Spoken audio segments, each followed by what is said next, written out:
Probably end up being very sort of violent bailiffs. Storming or something. Yeah, it's all that one and the same. They're meathead kind of. Their testosterone levels must be off the fucking scale. You know, all they want to do is have a fight and then talk. And if they're not fighting, they want to talk about fighting. And when the dust settles, they don't look smart anymore. Thanks, Just Jack. Not even Just Jack. Sorry, Just Jack. You didn't write that one. You're not talented enough. So yeah, that's the.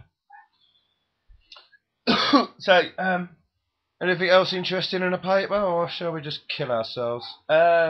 It's the Star. Come on, guys. It's the Star. Understand? Oh, the surfer. The surfer. It's quite a harrowing story, this.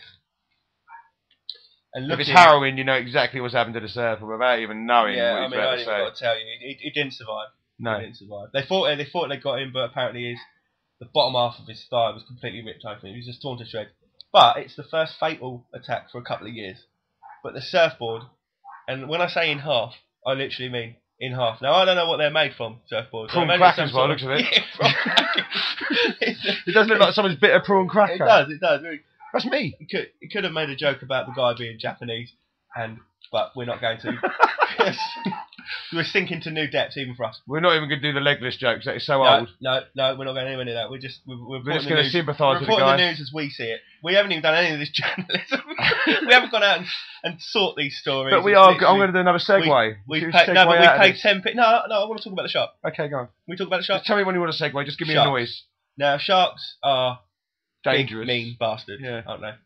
And all I wanted to talk about really was quickly thinking, you see the survival guides, and people will say, they go, you ain't know the best way to, if you get a great white come up to you, you want to punch it straight in the nose or stick your fingers in his eyes. No. What accent? You Pakistani guy? It was like a Pakistani who had fled to Wales.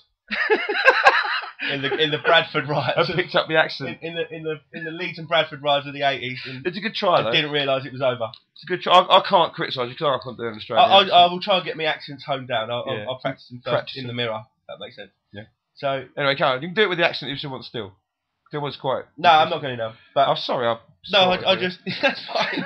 But I wouldn't be thinking that. The thought wouldn't be going through my head. Before I don't know how I'd react, but I'm pretty positive that I wouldn't be thinking of jabbing it in the eye. I might jab it in the eye accidentally while I'm flailing about, going, don't eat me. All I've eaten in my life is a shit diet, and I bear no nutritional value to you. Go and eat my big prawn cracker over there. I need to segue off that quick. So we're talking about losing parts of his legs. What about the army with their bomb-proof boxer shorts? This is a great breakthrough, and this isn't even a story in our paper. I heard it on the radio. We've heard on the radio, yeah. But interested us so much that Teflon pants. No, it's not. Is it I thought it was Kevlar.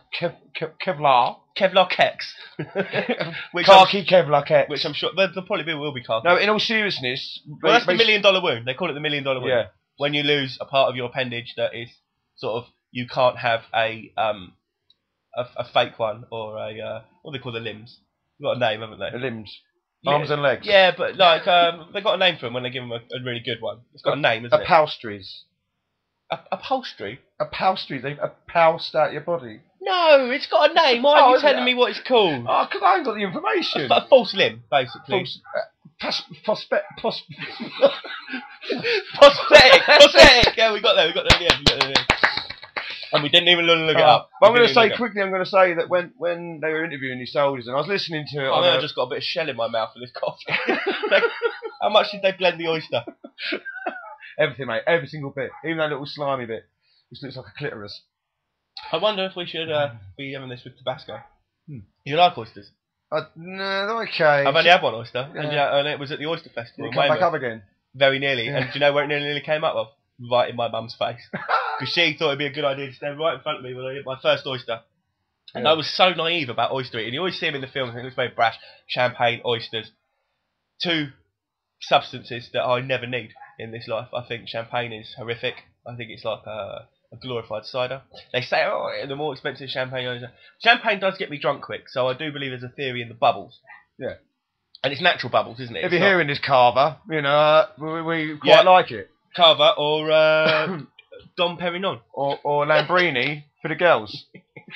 Lambrini girls just want to have fun. Yeah, but back to it. The soldiers are saying, all you can afford. There's this poor 21-year-old soldier, right, walked over a landmine. It's only even a joke. It sounds like a bad joke. It's not. But he said he blew one leg off, and his arm had to be amputated. Okay. But the one thing, he looked down, and one thing they think about is the $1 million wound. It's been in every war since we started using heavy artillery bombs. And they've tested these pants. They've tested them, not on someone.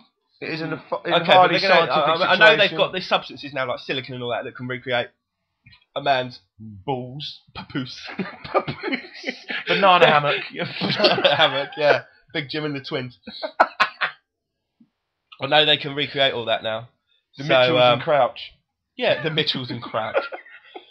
So anyway, that's enough about that. Just want to make you all aware that our boys, like fucking Guantanamo, are going to be safe very soon. Yeah, that is important. As a bloke, it's disgusting that they haven't got enough protection out there. Americans have a little flap at the front, apparently, but it doesn't actually protect you from blast going up. But they got no balls anyway, the Americans, so it wouldn't be bothered them, would it? No, let's not piss off our friends overseas. I haven't got any American friends. I've already ostracised our Antipodean cousins. Antipodean, which means Australian. So you've done it again. I don't think that's a word. Antipodean. You're talking about your bumhole, mate. After the break. Should we have a break in a second? No. We've been going for 41 minutes now, so I think we'll take it up to the hour mark. The question is anyone still with us? We'll take it up as far as we can to the hour mark. We're obviously running out of things to talk about now. Oh, breaking news: the Big Brother house flooded. Woke them up while they were sleeping. Damn! I knew I should have put it on stronger. I think that was a direct punishment from God. Personally, I think he's insulted that this absolute shower of shit has been allowed to run for 11 years with Davina presenting it. Honestly, I can't stick the program. I thought it was a fantastic social experiment to start with. Brilliant. I was hooked, absolutely hooked. Because if you go back and look at some footage, and I have, and I might again, of the first one, they really didn't have a clue. No. They weren't playing up to the cameras. There's no real big games or tricks or fancy. There's 90 odd cameras in the house now. In the first series, there was 20 odd cameras. It's like a student bed sit, wasn't it? There's nothing. It's exactly what it was like. Wooden It chairs. was fantastic, and people. And I have laughed at some of the celebrities having slightly small mental breakdowns, and Les Dennis was quite. He was going for a really messy divorce with Amanda Holden at the time, and he didn't need like fucking Neil Boone Morrissey giving her a poke in the whiskers, did he? He didn't think that shit. But Les Dennis, credit to him, because in extras he really redeemed himself. I thought he was fantastic. One for Les. Well done, Les. We don't just remember you from Go Team Les, Go Team Peter. We don't put them on our shelf of brilliant people, brilliant celebrities. Well, I think they are brilliant. I don't want to alarm you or anything, but they're already up there. Are they? Yeah, I put them up there. I put them up there yesterday. Oh, fantastic. He's a good little.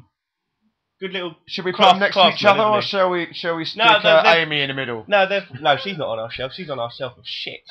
Shelf of shit. She's on the. She's in the dungeon of the Nudrum. The crack den of crap. Crack den of crap. Yeah, with Doherty. They're the two people in the world, the two celebrities in the world that I reckon have got the grimiest pants. You know, because I've heard stories. Doherty and Winehouse. I've actually heard stories that when Doherty gets arrested, they like have to do some sort of like ballot to see who goes in and does his undercracker search, because they pull him down and there are literally